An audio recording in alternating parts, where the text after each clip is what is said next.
Hello guys, welcome to my YouTube channel.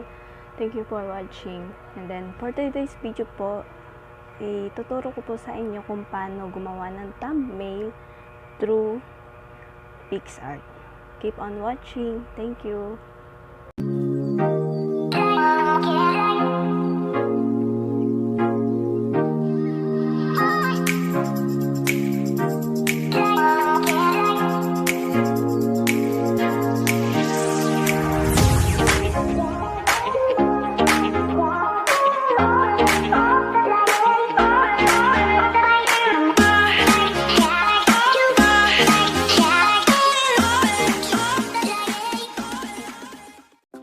Yan guys, punta lamang po tayo sa PicsArt. Then select all photos.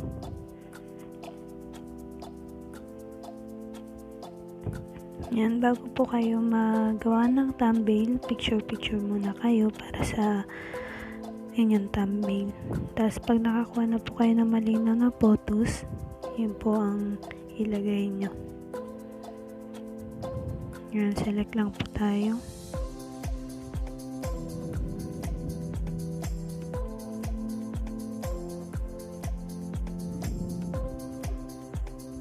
Yan. Pero mas maganda to. Medyo malinaw pero hindi ganun kalinaw. Kaya baluguin natin. Ito, medyo malinaw-linaw. Yan, pag nakapili na po kayo, i-edit natin siya. Punta naman po tayo sa tools.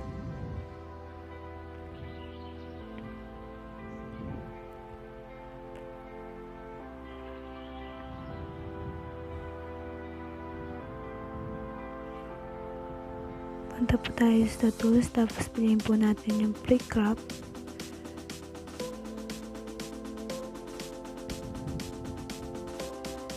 Tapos i-brush po natin yung mga kailangan natin. Yan, kailangan po natin yan.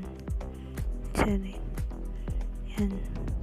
Select nyo po, tapos saka nyo po i-erase yung mga excess na paint. Yan. Palitin po natin yung brush para maganda-ganda yung ano. Pwede nyo pong i-zoom pag nahihirapan kayo. Yan, zoom nyo lang po. Zoom. Yan, erase lang po.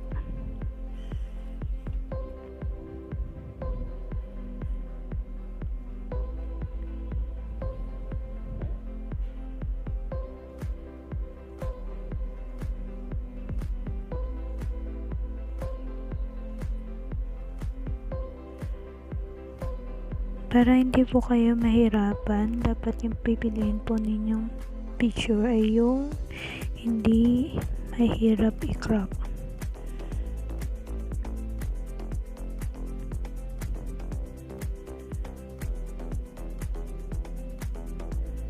Yan, crop nyo lang po. Erase nyo lang po yung mga excess na ano.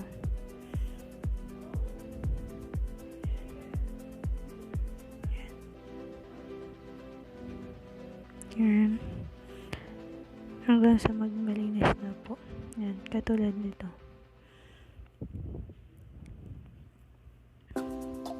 Kanina kasi nag-erase na ako, kaya para hindi ako mahirapan. Ngayon, yan, malinis na. Ganyan po yung kailangan natin. Ayan. Pag tapos na po kayong mag-edit, save na po natin para maging sticker po siya. Ayan, pindutin lang po natin yung save. And wait.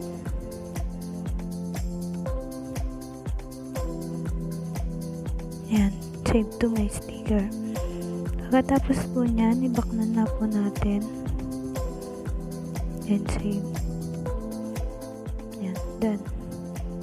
Then, punta naman po tayo sa background. Kung saan pipili po tayo ng background thumbnail po natin. Yan. Ako kasi nag-search ako ng mga gusto kong background thumbnail sa Google Chrome, tapos in-screenshot ko na lang. Yan, pili lang po tayo.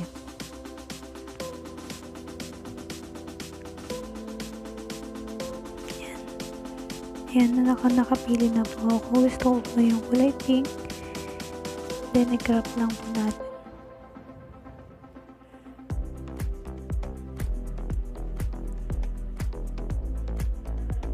Yan, crop lang po nyo para maging malinis yung inyong background.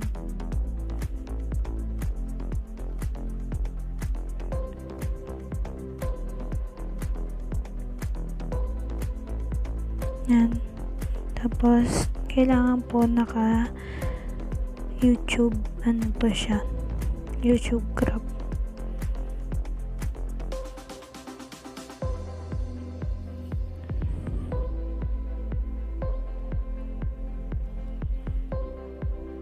Yan. Kailangan po yung size niya ay 16:9 o yung pang YouTube.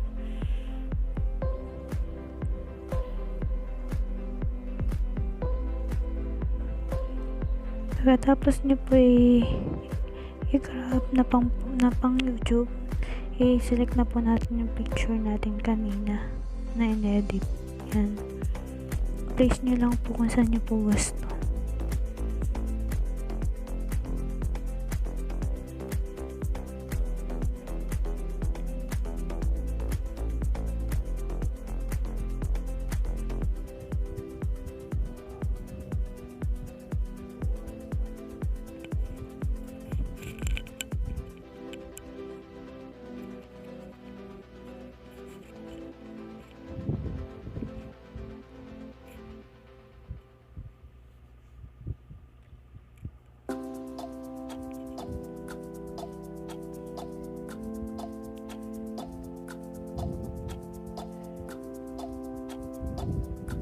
Yan, tapos na po kayong i-select saan position mo yung gusto, ilagay yung picture nyo, mag-add na po tayo ng text,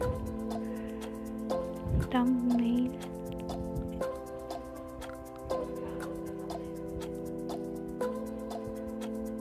Yan, edit nyo lang po kung anong gusto nyo yung color, font, and kung ano yung kung gusto nyo palagay ng stroke.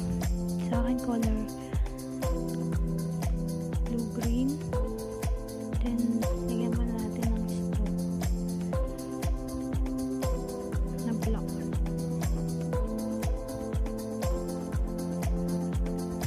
Yan, edit nyo lang po hanggang maging maganda siya.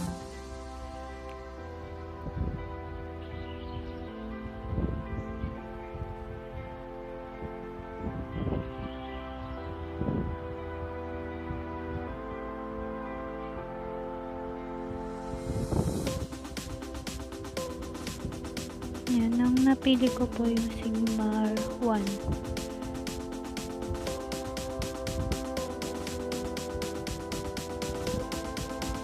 Medyo pangit yung kulay. Pangit naman kung black. Pero yun na lang yung kulay blue-green. Yan, maganda na.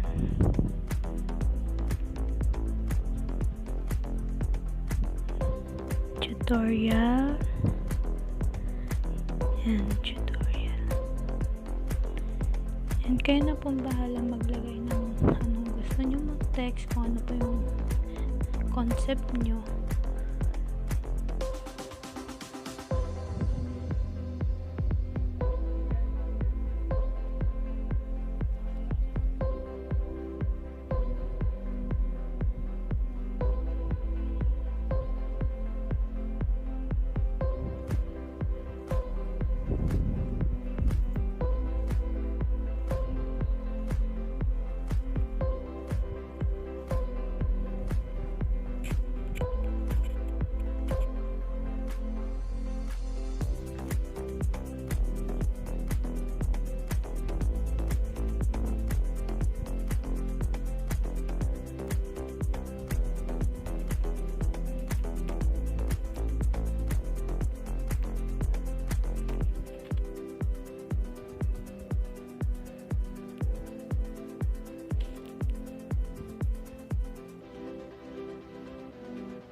And guys, kung tapos na po kayong gumawa ng concept nyo, ng mga text na ilalagay nyo sa inyong thumbnail, save na po natin siya.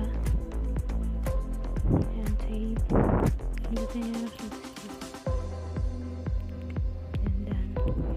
YouTube thumbnail tutorial. Guys, thank you for watching. Like, share, and subscribe.